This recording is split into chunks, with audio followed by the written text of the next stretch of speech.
দাবি এবং সকল ওলামায়ে কেরামের দাবি, ছাত্র শিক্ষকদের দাবি, যারা সাতপন্থী তারা বিগত 17 তারিখ দিবাগত গভীর রাতে নামাজরত এবং নিরীহ নিরস্ত্র মানুষের উপরে যে হত্যাযজ্ঞ চালিয়েছে, তারা কখনোই আর নিজেদেরকে তাবলিগি বলে পরিচয় দিতে পারে না।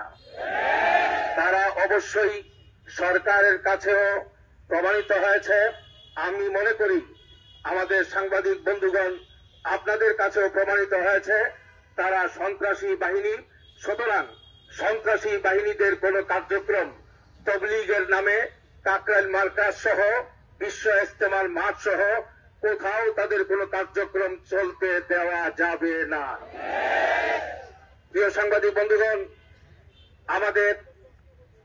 আমি দুঃখের সঙ্গে বলতে হয় যে যারা সরাসরি হত্যাকাণ্ডের সাথে জড়িত ছিল, আমাদের 3 জন শৌরাই নিজামের ভাই মূল স্পটেই যারা শাহাদত বরণ করেছেন, তাদের হত্যাকাণ্ডের সঙ্গে যারা জড়িত ছিল তাদের মূল হুতাদের প্রায় কাউকে ধরা হয় নাই, শুধু মুআজ বিন নূর ছাড়া। সেজন্য আমাদের যে দাবি, মূল দাবি 1 নম্বরে প্রত্যেকটা হত্যাকাণ্ডের সাথে জড়িত মূল হুতাদেরকে আগামী 24 ঘন্টার মধ্যে গ্রেফতার করে আইনের আওতায় আনতে হবে। নাম্বার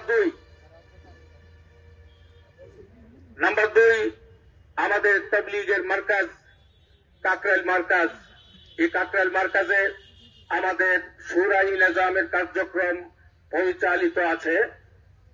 আগামী দিনগুলোতেও আজকের এই সংবাদ সম্মেলন থেকে আমরা জানাচ্ছি সাতপন্থীদের কোন কার্যক্রম তাবলীগের বিশ্ববিখ্যাত মার্কাজ কাকরাইল মার্কাজে তাদের কোন রকমের কার্যক্রম চালাতে দেওয়া হবে না।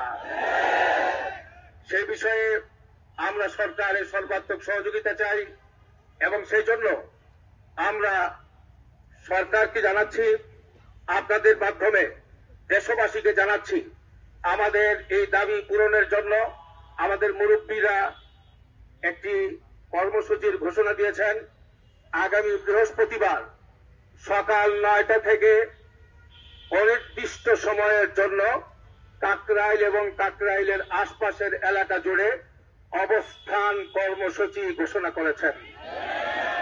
যতক্ষণ পর্যন্ত খুনিদেরকে গ্রেফতার করা না হবে, আসামিদেরকে আইনের আওতায় আনা না হবে এবং কাকরাইল মার্কাজ বিশ্ব ইজতেমার মাঠ সহ সকল কার্যক্রম শূরাই নিজামের তত্ত্বাবধানে পরিচালিত হবে।